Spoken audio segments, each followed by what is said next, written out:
Assalamualaikum warahmatullahi wabarakatuh.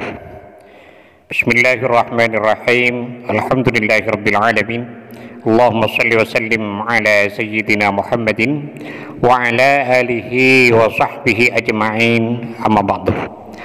Sahabat Gema Nusantara dimanapun saja Anda semua berada, puji syukur kita haturkan kehadirat Allah Subhanahu wa ta'ala, karena dengan rahmatnya kita masih diberi kesehatan sehingga masih bisa menjalani aktivitas dalam kehidupan sehari-hari.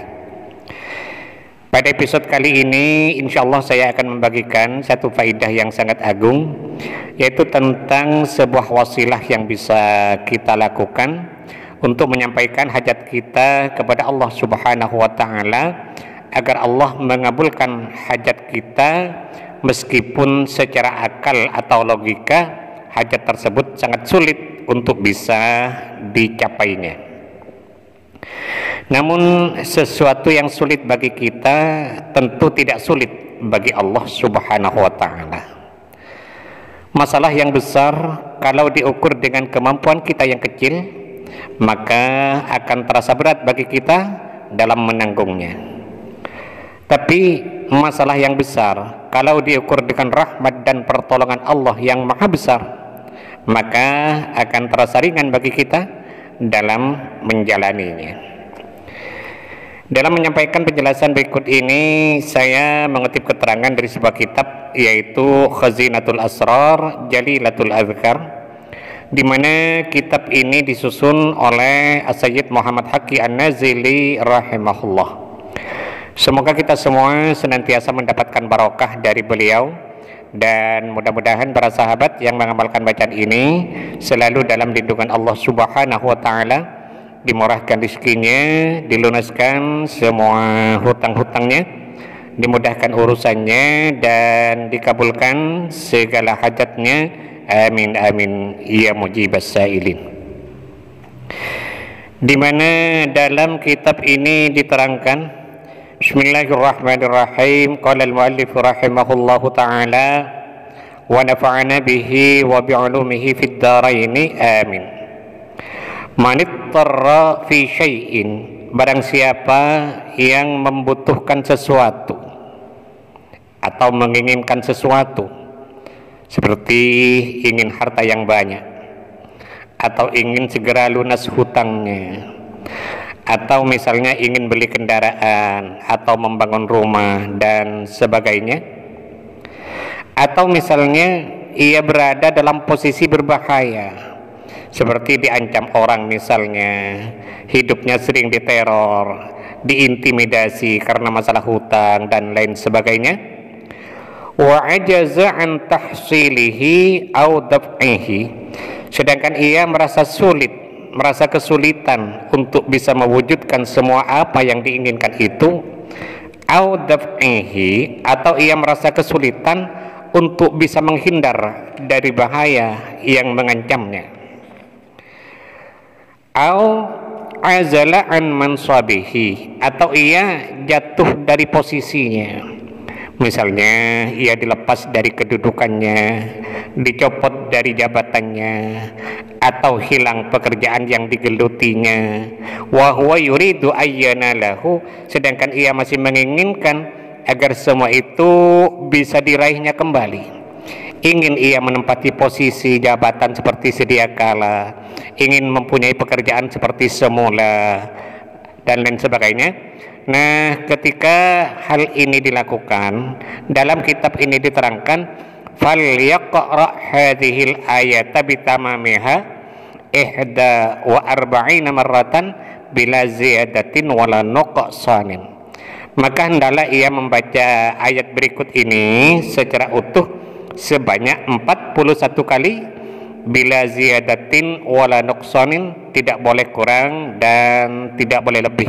Artinya harus pas hitungannya sebanyak 41 kali. Nah, tentang ayatnya insya Allah saya bacakan di akhir video. Dalam kitab ini diterangkan wa alla yafsula bi kalamid dunya fi athna'il qiraati, dan selama membaca bacaan ini selama ayat ini dibaca sebanyak 41 kali, maka tidak boleh diselingi dengan bacaan lain, atau tidak boleh berbicara dengan urusan yang lain, atau sibuk dengan sesuatu yang lain. Artinya harus fokus sampai selesai. Yaqra'uha ba'da sholatis subahi. Ayat tersebut dibaca secara istiqomah setiap selesai sholat subuh. Wa yudawimu 'alaiha arba'ina yawman bila saktatin minal ayyam, dan dibaca secara istiqomah selama 40 hari, tidak boleh ada bolongnya walaupun cuma 1 hari. Artinya kalau misalnya di tengah perjalanan ada bolongnya tidak terbaca walaupun cuma 1 hari, maka itu harus diulang lagi. Jadi kata pengarang kitab ini, orang yang menginginkan tercapainya sesuatu tapi sulit untuk bisa dicapainya, atau ia takut ditimpa suatu bahaya yang sulit untuk bisa dihindarinya, atau mungkin ia hilang jabatannya, hilang pekerjaannya, hilang kedudukannya, dan ia ingin agar semua itu kembali lagi kepadanya. Nah, ketika semua itu diinginkan, maka dianjurkan untuk membaca ayat berikut ini secara istiqomah sebanyak 41 kali setiap selesai sholat subuh selama 40 hari berturut-turut, tidak boleh ada bolongnya. Saya ulangi, hendaklah ia membaca ayat berikut ini secara istiqomah sebanyak 41 kali setiap selesai sholat subuh selama 40 hari secara berturut-turut, tidak boleh ada bolongnya. Wa idza tammal arba'una falyanzuril amra kaifa yakunu. Nah, ketika telah sempurna mencapai 40 hari, falyanzuril amra kaifa yakunu, maka lihatlah apa yang akan terjadi. Artinya insya Allah akan ada semacam kejutan-kejutan, keajaiban-keajaiban yang akan terjadi atas pertolongan dari Allah Subhanahu wa ta'ala, barakah membaca ayat ini.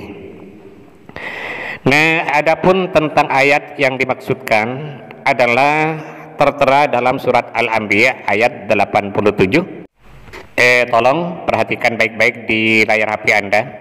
Bismillahirrahmanirrahim. Wa dhannuni idh dhahaba mughadiban fa dhanna an lan naqdir alayhi fanada fi dhulumati an la ilaha illa anta subhanaka inni kuntu minadh dhalimin. Ayat ini dibaca sebanyak 41 kali selama 40 hari berturut-turut, waktunya setelah selesai sholat subuh.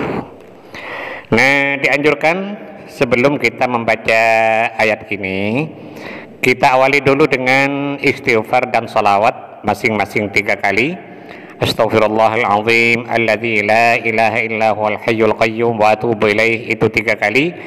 Dan kemudian dilanjutkan dengan salawat 3 kali, Allahumma salli ala sayyidina Muhammad wa ala ali sayyidina Muhammad, itu 3 kali.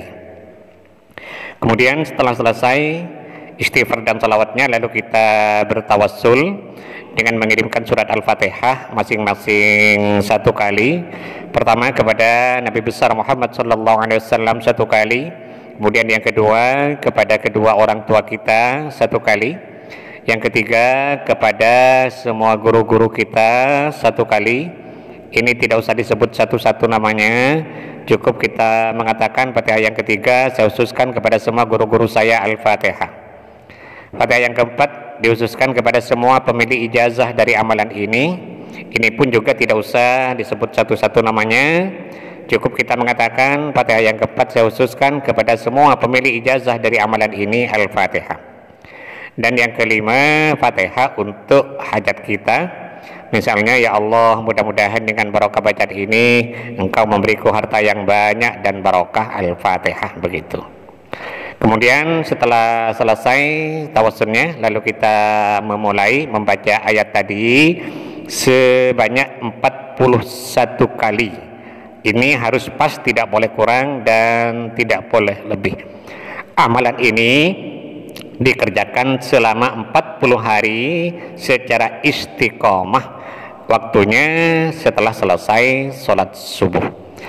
Nah, setelah selesai mencapai 41 kali bacaan, lalu ditutup dengan doa sesuai dengan keinginan. Bagi sahabat yang mungkin merasa kurang jelas dengan penjelasan yang saya sampaikan ini, maka kesimpulannya saya tulis di kolom deskripsi. Kita mohon kepada Allah Subhanahu wa taala, mudah-mudahan Allah senantiasa berkenan untuk membimbing kita, menuntun dan mengarahkan kita menuju jalan hidayahnya, sehingga kita semua menjadi orang-orang yang selamat fid dini wad dunya wal akhirah. Amin amin ya rabbal alamin. Sahabat Gema Nusantara, mungkin ini yang bisa saya sampaikan pada pertemuan kita kali ini. Mudah-mudahan ada manfaatnya dan semoga bisa menjadi amal jariah bagi saya. Amin amin ya mujibas sa'ilin. Dan bagi sahabat yang berkenan untuk mendukung channel ini, sangat baik sekali bagi sahabat untuk menekan tombol subscribe dan loncengnya agar para sahabat tidak ketinggalan setiap update terbaru dari video yang ada di channel ini. Sekian, terima kasih. Wallahul muwaffiq ila aqwamit thariq. Wassalamualaikum warahmatullahi wabarakatuh.